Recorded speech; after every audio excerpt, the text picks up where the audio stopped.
दोस्तों नमस्कार। सत्यप्रिय दलित शोषित प्रवासी समाज पार्टी से आज तारीख 21/3/2024 कल मैं बात कर रहा था एकादशी की, होलिका पर्व की। अब कहा मैंने कि होलिका पर्व सब में मिल जाने का है, सब में घुल जाने का है, रंगों के रंग में सराबोर होके अपने खोल से निकलकर सामाजिक हो जाने का। जैसे कल एकादशी के दिन शाम के समय हमने शोक उठाने की परंपरा भी देखी। पिछले वर्ष जुलाई 2023 में मेरे अपने बड़े भाई का निधन हो गया आकस्मिक।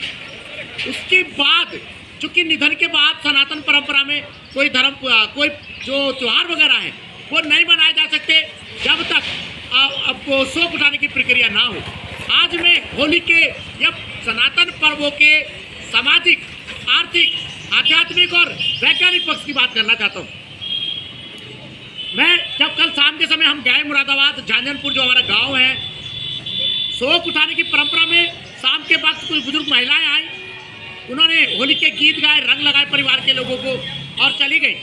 शाम के समय और 1-2 घंटे बाद अंधेरे के समय 8 बजे करीबन गांव के कम से कम 50 लोग रंग गुलाल और ढोल लेकर हमारे घर पर आए।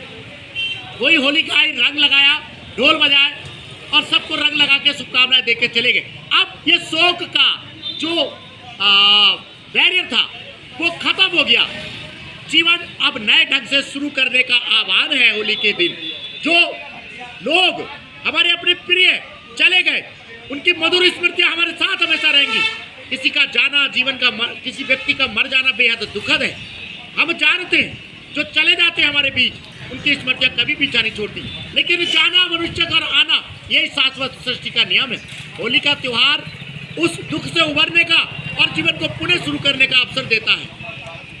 दोस्तों, शीर्षासन धरना आप जानते हैं लगातार जारी है। जनहित याचिकाओं के लिए मैं अपनी मांगे फिर दोहरा देता हूँ। स्कूली शिक्षा में जाति सूचक शब्दों पर कड़ाई से रोक, अम्बेडकर जी को आधिकारिक राष्ट्रपिता, गौतम अदानी, मुकेश अंबानी को भारत रत्न, जब तक जनहित याचिकाएं स्वीकार नहीं की जाएंगी धरना जारी रहेगा। यूट्यूब चैनल आप जानते हैं सत्यप्रिय सक्सेना के नाम से, कुछ लगे तो आप इसको सब्सक्राइब कीजिए। तो मैं कर रहा था, ये आध्यात्मिक और सामाजिक पक्ष है। जीवन आना और जाना शाश्वत है और दुखों से ऊपर उठ के फिर जीवन को शुरू करना यही सनातन है। यही शोक उठाने की प्रक्रिया जो जीवन को शुरू करने का आह्वान देती। अब इसका जरा वैज्ञानिक पक्ष देखें आप। देखिए, मैंने जो आज 21 तारीख हो गई, 25 को होली है, सुबह मैं जब घूमने निकला मुझको अपनी जर्सी पहनने लगी। 50 साल के अनुभव से हम जानते हैं अपने, होली में गर्मी तभी आएगी जब होली में आग लग जाएगी। होली चाहे 1 मार्च को पड़े, चाहे 25 मार्च को, 25 मार्च तक भी ठंड बनी हुई है। ये इसका वैज्ञानिक पहलू है। सनातन धर्म के जो त्योहार हैं वो बेहद वैज्ञानिक ढंग से ऋतुओं के साथ जुड़े हुए हैं। ये नहीं कि होली कभी अक्टूबर में आ जाएगी, कभी जून में आ जाएगी, वो अपने समय पे आएगी।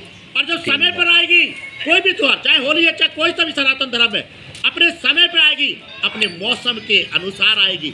आप गर्व कीजिए किन सनातन परंपराओं के आप वाहक हैं, किन समृद्ध संस्कृति के आप वाहक हैं। होली मनाइए, आनंद लीजिए, लोगों से आह्वान कीजिए अपनी संस्कृति को जाने, अपने धर्म, अपने परंपराओं को गर्व से साथ मनाएं और बच्चों तक पहुंचाएं। धन्यवाद, नमस्कार।